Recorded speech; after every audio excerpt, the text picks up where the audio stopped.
Morning student. हम लोग आज पॉपुलेशन के बारे में पढ़ेंगे। जनसंख्या कहते किसे हैं और जनसंख्या का अध्ययन करना क्यों जरूरी है।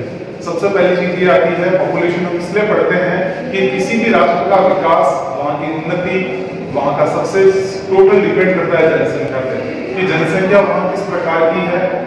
जनसंख्या मुख्य रूप से 3 तरह की बताई गई है। पहली जो कि बाल्यावस्था में होता है, बच्चा 0 से 15 वर्ष तक। फिर उसके बाद में दूसरी जनसंख्या 15 से लेकर 64 वर्ष तक, और उसके बाद 64 से लेकर अंतिम अवस्था तक की जनसंख्या।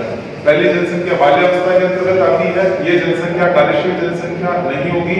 दूसरी होती है 15 से लेकर 64 तक, ये वर्किंग पॉपुलेशन कहलाती है। जिस क्षेत्र में जनसंख्या वर्किंग ज्यादा होगी उस क्षेत्र में ग्रोथ अच्छी होगी, और जहाँ वृद्धों की संख्या अधिक होगी वहाँ अनुभव होगा, लेकिन वहाँ ग्रोथ के चांसेस धीरे धीरे कम होते जाएंगे। आज अगर हम देखें, विश्व में सबसे ज्यादा वृद्धों की संख्या जापान में है, और कहें रूस में पॉपुलेशन होल्ड करी तो आज स्थिति है ये आ गई, वहाँ जनसंख्या बहुत अधिक कम हो गई है तो भी वहाँ समस्या है।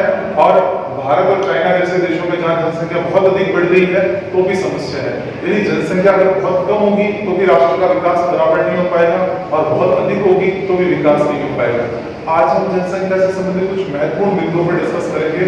सबसे पहला है, जनसंख्या कहते किसे हैं। तो जनसंख्या किसे कहते हैं, तो ये है किसी निश्चित स्थान पर निश्चित समय में रहने वाली लोगों की संख्या जनसंख्या कहलाएगी। यानी एक निश्चित स्थान है, एक निश्चित समय है, वहां जो जनसंख्या रह रही है वो जनसंख्या कहलाएगी। फिर दूसरा है जन्म दर। जन्म दर किसे कहें, बर्थ रेट से अभिप्राय ये है कि एक निश्चित समय में प्रति हजार पर जो बच्चों की जन्म संख्या, जो जन्म लेते हैं बच्चे, उन बच्चों में जितने बच्चे जीवित रहते हैं, जीवित बच्चों की संख्या कहलाएगी। यानी प्रति हजार पर जीवित रहने वाले बच्चों की संख्या जन्म दर कहलाएगी। फिर हम मृत्यु दर। मृत्यु दर से अभिप्राय यह है कि प्रति 1000 व्यक्तियों पर मरने वाले व्यक्तियों की संख्या मृत्यु दर कहलाती है। फिर है जनसंख्या घनत्व। अगर हमें निकालना है तो जनसंख्या घनत्व कैसे निकालेंगे, कोई निश्चित एरिया, उसमें रहने वाले लोगों की संख्या, यानी इसको हम इस तरह से कहें कि प्रति वर्ग किलोमीटर, यानी 1 वर्ग किलोमीटर में रह रहे हैं उस संख्या को हम कहेंगे जनसंख्या घनत्व। यानी प्रति वर्ग किलोमीटर रहने वाले लोगों की संख्या जनसंख्या घनत्व कहलाएगी। ये आनुपातिक रूप से देखी जाती है।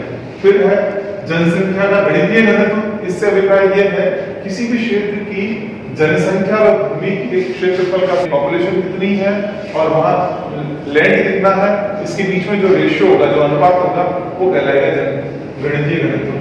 जनाधिक्य। जनाधिक्य यानी शाब्दिक अर्थ है जनसंख्या का बढ़ना। जनाधिक्य मतलब जनसंख्या की सामान्य संतुलन की अवस्था में विचलन होकर तेजी से बढ़ने की अवस्था को जनाधिक्य कहा जाएगा। जनसंख्या का तेज गति से बढ़ना। फिर उसके बाद में आता है जनसंख्या वृद्धि। जनसंख्या वृद्धि से अभिप्राय यह है किसी भौगोलिक क्षेत्र में जनसंख्या के आकार में निश्चित समय में होने वाले परिवर्तन को जनसंख्या वृद्धि कहते हैं। यानी एक निश्चित आकार है, उसमें होने वाला जो चेंजेज है वो जनसंख्या वृद्धि कहलाएगा। ये जनसंख्या वृद्धि अगर किसी देश में जनसंख्या बढ़ रही है, इंक्रीज हो रही है तो धनात्मक कहलाएगी, और डिक्रीज हो रही है यानी कम हो रही है तो वो ऋणात्मक वृद्धि कहलाएगी। दोनों ही कंडीशंस में धनात्मक या ऋणात्मक परिवर्तन होगा वो जनसंख्या वृद्धि कहलाएगा। जनसंख्या वृद्धि को मापने की विधियां मुख्य रूप से 2 विधियां बताई गई है। पहली है प्रतिस्थापन प्रतिक्रिया, दूसरी है अवलोकित परिवर्तन विधि। पहली है प्रतिस्थापन प्रक्रिया विधि। ये कहती है मृत्यु का प्रतिस्थापन जन्म से माना जाता है। मृत्यु का प्रतिस्थापन जन्म माना जाता है। इसमें जनसंख्या वृद्धि इस तरह से ज्ञात की जाती है कि वहां की प्राकृतिक वृद्धि कितनी हो रही है, जन्म लेने वाले बच्चों की संख्या और मरने वाले बच्चों की संख्या है, जब मरने वाले लोगों की संख्या, इसके बीच में प्रतिस्थापन को निकालकर उस क्षेत्र की जनसंख्या से डिवाइड किया जाता है और 100 से मल्टीप्लाई किया जाता है, तो ये प्रतिस्थापन प्रक्रिया विधि कहलाती है। इसमें प्रवास को शामिल नहीं किया गया, और प्रवास को शामिल करने के लिए हम प्रवास को प्लस माइनस कर देंगे कि यदि लोग कितने आए तो जुड़ जाएंगे और कितने गए तो वो माइनस हो जाएंगे।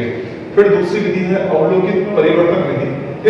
इसमें जनसंख्या 2 क्रमिक आंकड़ों का प्रयोग किया जाता है। 2 क्रमिक आंकड़े मतलब जब हमारे जैसे भारत में जनगणना प्रति 10 वर्षों से की जाती है तो जनसंख्या वृद्धि कैसे निकाली जाएगी, P2 माइनस P1। P2 मतलब द्वितीय जनगणना में जनसंख्या, सेकेंड टाइम, जैसे भी हम कहें 2021 की जनगणना में हमारी जो जनसंख्या आती है वो जनसंख्या और P1 यानी प्रथम जनगणना में जनसंख्या, यानी 2011 में जो जनसंख्या थी, यानी पहले वाली जनसंख्या से वर्तमान जनसंख्या को अगर माइनस करें तो ये जनसंख्या वृद्धि आ जाएगी। Thank you very much.